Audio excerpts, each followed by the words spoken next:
Right, Assalamualaikum and a very good morning. Today we are going to start with a new chapter, chapter 5, which is on organizing. As we all have previously discussed, organizing is the second function of management right after planning. So after you have decided in terms of your vision and mission, and then after you have outlined what are your long-term objective, short-term objective, you have prioritized according to their importance to your organization, then it comes to the process of organizing. So these are the things that we are going to discuss in this chapter. So the first one, organizing is defined as the process of determining what are the tasks to be done and who will do them and how those tasks will be managed and coordinated. So when we look at the elements that needs to be done in the process of organizing, so number one, we can simply identify in terms of the job scope, the job description, the job details. So those are the things that needs to be taken care of first. You need to identify what type of task that needs to be done in the organization. And then the second part is the people who would be doing those tasks, who has the specialty, who has the skill, who has the required knowledge in order to fulfill all of those tasks. And finally, how those tasks will be managed and coordinated. This would reflect in terms of organizational structure, whether we want to have a functional structure, whether we want to have a geographical structure, product structure, or metric structure. So those are the things that needs to be done. Reason why it is important, because yes, you need to divide the work, because organization consists of people, and people are coming from different backgrounds, different expertise, and they do things differently. Their knowledge, their expertise are in different areas, and then you want to pool resources and increase the efforts, which leads to efficiency. For example, you want to put the marketing people in one department, you want to put the accounting people in one department so that they can work effectively and efficiently. And finally, for us to build continuity and synergy. So when you put the marketing people together, maybe they can brainstorm better to identify the things that needs to be done in the organization. So these are some of the impact of organizing. You can read this on your own. Uh, in the textbook, one of the chapters relating to organizing, they talk about the organizing process, which start with the organizational mission. We need to develop what are the foundation of the organization. For example, you need to do these two things: the tasks to be done, defining the jobs, defining the work relationships, and then it is the part where you need to decide on the structure.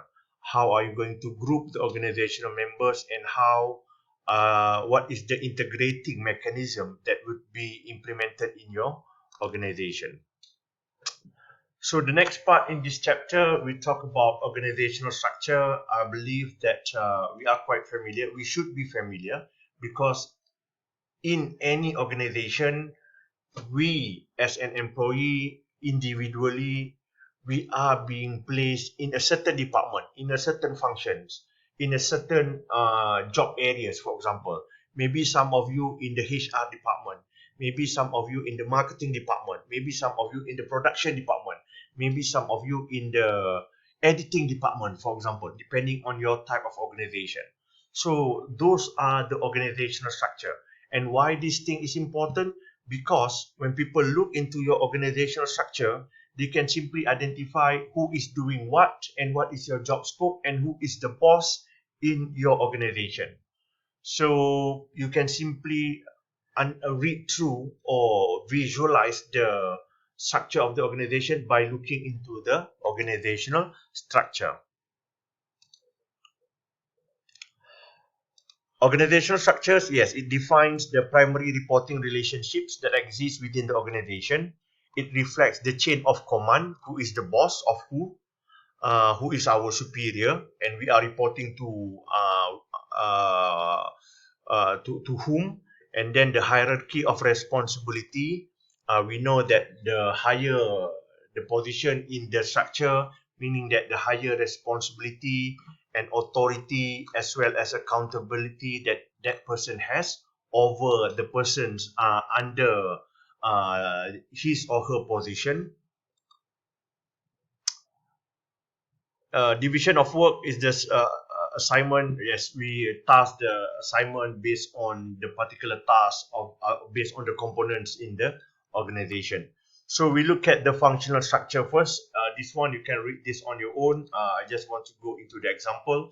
This is the classic example of a functional structure where you based your structure based on different functions being performed in your organization. For example, like this one, they have marketing, production, sales, human resources, and finance. And this is the most common one lah.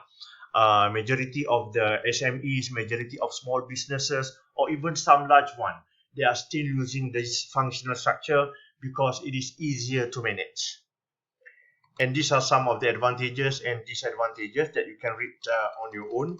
I just going to highlight few of them. And for example, advantages facilitate specialization because the marketing people would be focusing on the marketing department only. So this can create efficiency.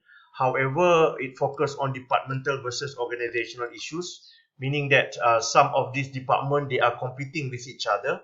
They are much focusing on their departmental objective rather than the organizational objective. That could be the biggest disadvantage. And then divisional structure, functional activities are performed both centrally and each separate division. For example, we base on geographical area, product or service, and customer or process. So we look at the example. So we have the financial officer, we have the African division, we have the African division, North American division, the Pacific division. This is based on geographical structure for Coca-Cola company. Or perhaps you may use based on customer, a heavy user, and then or industrialized user or home-based user, for example. So those are the two different types of customer orientation of your products and services. Yes, this is another product departmentalization example: recliner chairs, beds, and then kitchen tables.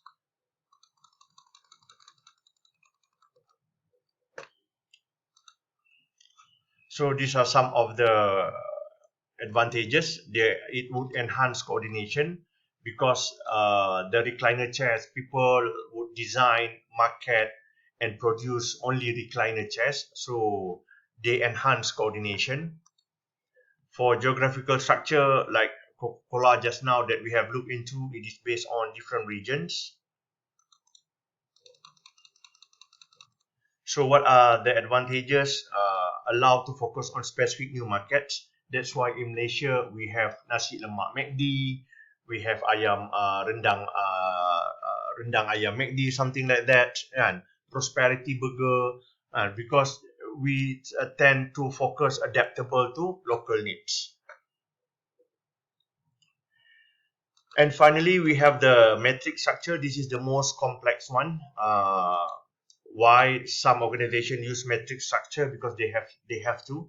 For example, like construction businesses, construction companies, they are going to have this type of metric structure where you have two bosses. For example, if you are in this department, position A, you need to report to the Europe regional manager, as well as you need to also reporting to the vice president of the nail care. So the in terms of the advantages and disadvantages, is complex, leading to difficulties, and you have two bosses. That is the core disadvantages of a metric structure. But in terms of the advantage is that you can simultaneously fulfill two different objectives. For example, here you can fulfill the European as well as the nail care products objectives.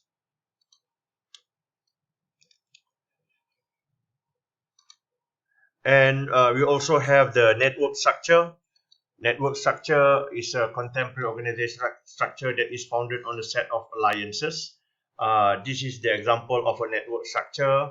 Why we use a network structure, what type of organization use a network structure. For example, like banks, they are using network structures. These are the central banks, and then these are the branches. For example, they don't interconnected to one another, but however, each of the branch, they are interconnected with the headquarters. So that is the end of this session. We are going to continue with the next video.